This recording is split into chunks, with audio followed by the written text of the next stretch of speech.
Damai sejahtera Allah yang melampaui segala akal, itulah yang memelihara hati dan pikiranmu di dalam Kristus Yesus Tuhan kita. Amin. Shalom, selamat bertemu kembali kepada seluruh pendengar YouTube AB Ministry ini. Kita bertemu kembali pada saat ini melalui firman Tuhan yang akan menjadi khotbah kepada kita di Minggu 1 Trinitatis pada tanggal 11 Juni 2023, yang menjadi khotbah kepada kita tertulis dalam Matius 9 ayat 18 sampai ayat yang ke-26. Demikian pembacaan firman Tuhan. Sementara Yesus berbicara demikian kepada mereka, datanglah seorang kepala rumah ibadat lalu menyembah dia dan berkata, "Anakku perempuan baru saja meninggal, tetapi datanglah dan letakkanlah tanganmu di atasnya, maka ia akan hidup." Lalu Yesus pun bangunlah dan mengikuti orang itu bersama-sama dengan murid-muridnya. Pada waktu itu, seorang perempuan yang sedang 12 tahun lamanya menderita pendarahan maju, mendekati Yesus dari belakang dan menjamah jumbai jubahnya. Katanya dalam hatinya, "Asal kujamah saja jubahnya, aku akan sembuh." Tetapi Yesus berpaling dan memandang dia serta berkata, "Teguhkanlah hatimu. Hai anakku, imanmu telah menyelamatkan engkau." Maka sejak saat itu, sembuhlah perempuan itu. Ketika Yesus tiba di rumah kepala rumah ibadat itu, dan melihat peniup-peniup seruling dan orang banyak ribut, berkatalah ia, "Pergilah, karena anak ini tidak mati tetapi tidur." Tetapi mereka menertawakan dia. Setelah orang banyak itu diusir, Yesus masuk dan memegang tangan anak itu. Lalu bangkitlah anak itu. Maka tersiarlah kabar tentang hal itu ke seluruh daerah itu. Demikian pembacaan firman Tuhan. Saudara terkasih dalam nama Tuhan Yesus Kristus, mengalami penyakit yang bertahun-tahun dan kematian seorang anak remaja itu adalah sebuah kesusahan, penderitaan, bahkan kesedihan yang luar biasa, yang ketika dialami oleh siapapun pasti akan merasakan kesedihan yang mendalam.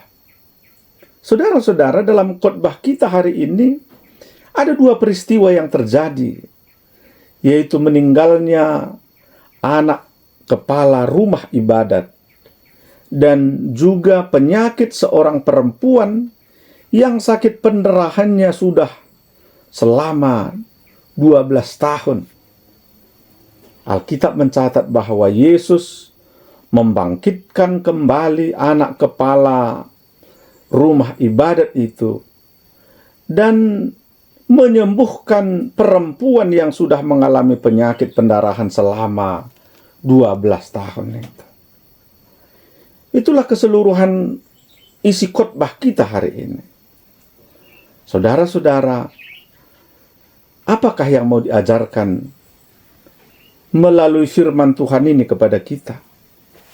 Pertama-tama, saudara-saudara, firman Tuhan mau berkata kepada kita bahwa mempercayai kuasa Tuhan Yesus dalam kehidupan kita. Kalau kita melihat tadi, yaitu kepala rumah ibadat itu, sudah pasti dia adalah seorang Yahudi. Dan ketika itu, orang Yahudi sangat membenci Yesus. Kenapa? Karena dianggap pengajaran yang disampaikan oleh Tuhan Yesus bertentangan kepada ajaran Yahudi. Tapi saudara-saudara, walaupun sebagian besar orang Yahudi membenci Yesus, tapi tidak dengan kepala rumah ibadat itu. dia sudah mendengar tentang Yesus yang penuh dengan kuasa, yang boleh menyembuhkan orang sakit, yang boleh membangkitkan orang dari kematian. Dan keyakinan dengan penuh iman itu ada kepada kepala rumah ibadat itu. Sehingga walaupun anaknya sudah meninggal, dia tidak mempedulikan lagi, dia mencari Yesus. Dan ketika bertemu dengan iman, dia mengatakan, asal engkau letakkan saja tanganmu kepada anakku, dia akan hidup kembali. Saudara-saudara, itu adalah iman yang luar biasa. Walaupun dia belum pernah bertemu dengan Tuhan Yesus, tapi dia mempercayai kuasa Tuhan Yesus yang dapat menghidupkan kembali anaknya. Dan itu yang terjadi. Karena kuasa Tuhan Yesus boleh membangkitkan orang dari kematian. Tapi iman orang tua inilah yang menyelamatkan, yang membangkitkan anaknya melalui kuasa Tuhan Yesus. Saudara-saudara, sebelum dia beranjak, ternyata ada seorang perempuan yang menurut catatan Alkitab, dia sudah mengalami penyakit pendarahan selama 12 tahun. Bisa kita bayangkan, seorang perempuan yang sudah mengalami pendarahan selama 12 tahun, itu sudah lebih mungkin stadium 4 begitu ya, karena parahnya. Mungkin secara medis itu tidak mungkin lagi bisa disembuhkan. Tapi saudara-saudara, dalam hati perempuan ini berkata, asal ku jamah saja rumbai jubah Yesus ini, aku akan sembuh. Dia tidak berkata apa-apa, tapi imannya bersaksi dalam hatinya bahwasanya kuasa Tuhan Yesus bisa menyembuhkannya, walau memegang rumbai jubah Yesus saja pun. Saudara-saudara, apa yang terjadi? Karena imannya yang besar itu, ternyata ketika Yesus berpaling dan memandang dia, maka Yesus berkata, teguhkanlah hatimu, hai anakku, imanmu telah menyelamatkan engkau.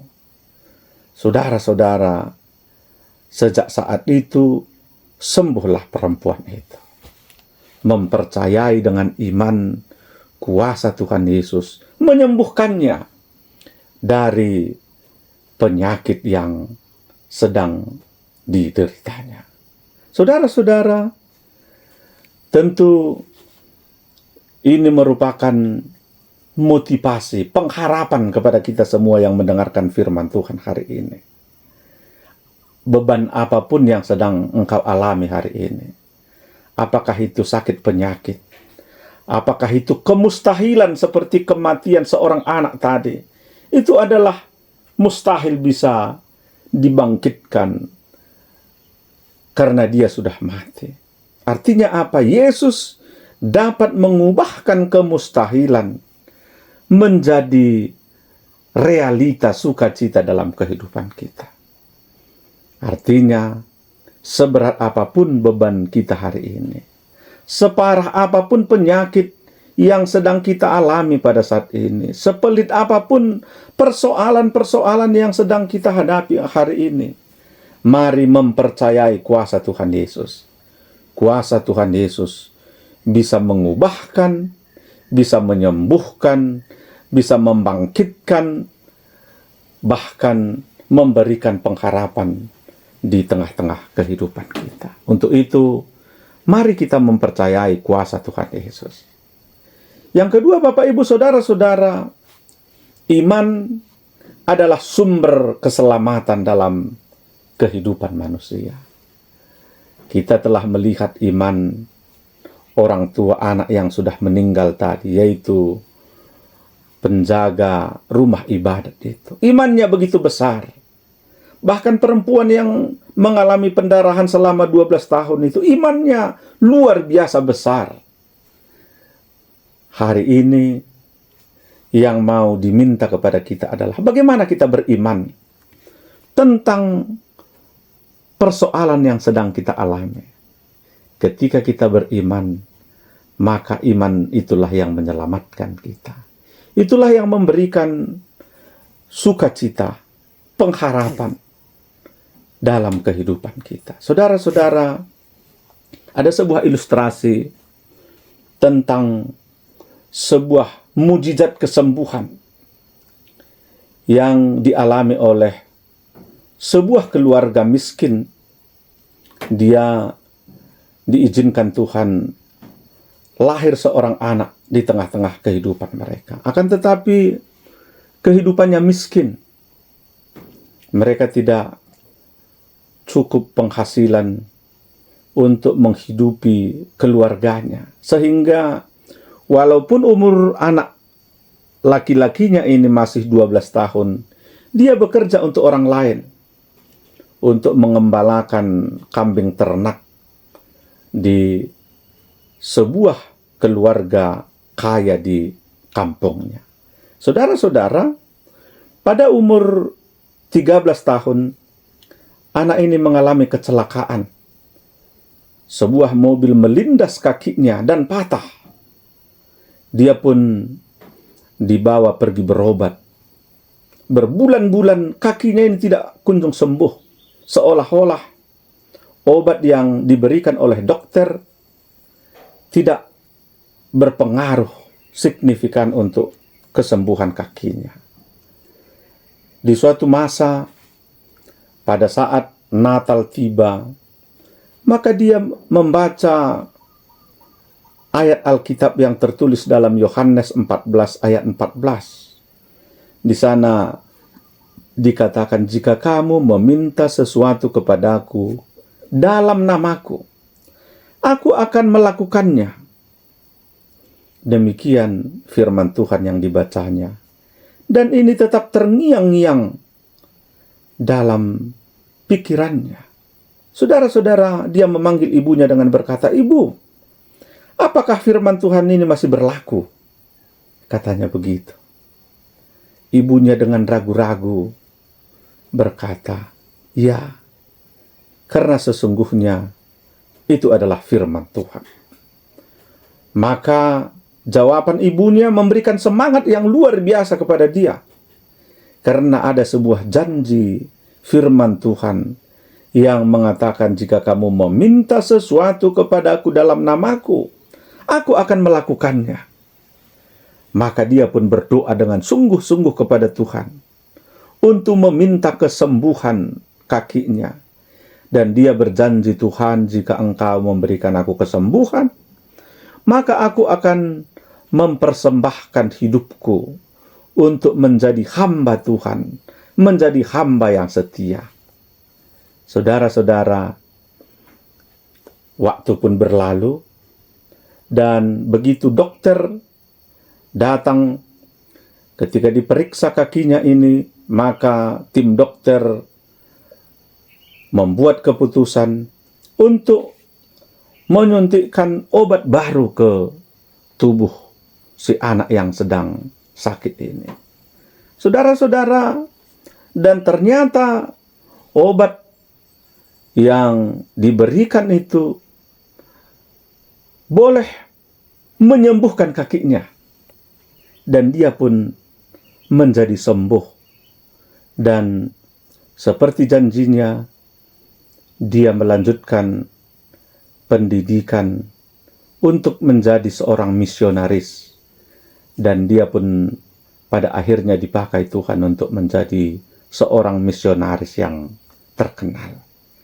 Penyakit yang sudah hampir lebih setahun itu, karena kecelakaan itu, tidak bisa sembuh.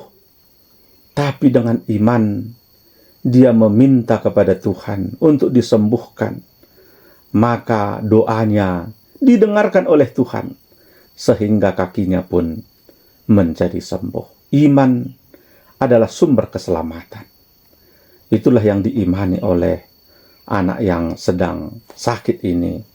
Dan itulah yang memberikan kesembuhan kepadanya. Saudara-saudara, hari ini ketika engkau mendengarkan firman Tuhan ini, mari senantiasa mengimani firman Tuhan. Apapun menjadi beban kita, apapun yang menjadi penyakit kita, apapun yang menjadi pergumulan kita, seperti firman Tuhan di Yohanes 14 ayat 14 tadi, jika kamu meminta sesuatu kepadaku dalam namaku, aku akan melakukannya. Mintalah kepada Tuhan dalam namanya, maka kesembuhan akan diberikan kepadamu. Amin. Terima kasih Tuhan buat firman-Mu yang boleh kami dengarkan hari ini. Biarlah melalui firman-Mu menguatkan kami akan kuasa-Mu dalam kehidupan kami. Ajari kami untuk senantiasa setia dan punya pengharapan hanya kepadamu saja. Dalam nama Yesus, kami berdoa dan mengucap syukur. Amin. Terima kasih buat Bapak, Ibu, Saudara-saudara yang sudah mendengarkan firman Tuhan melalui YouTube ini. Dan kami mengingatkan, jika masih ada kita yang belum subscribe, mari subscribe, like, dan share video ini, agar semua orang yang bisa mendengarkan boleh diberkati melalui firman Tuhan ini. Terima kasih. Tuhan Yesus memberkati kita semuanya. Shalom.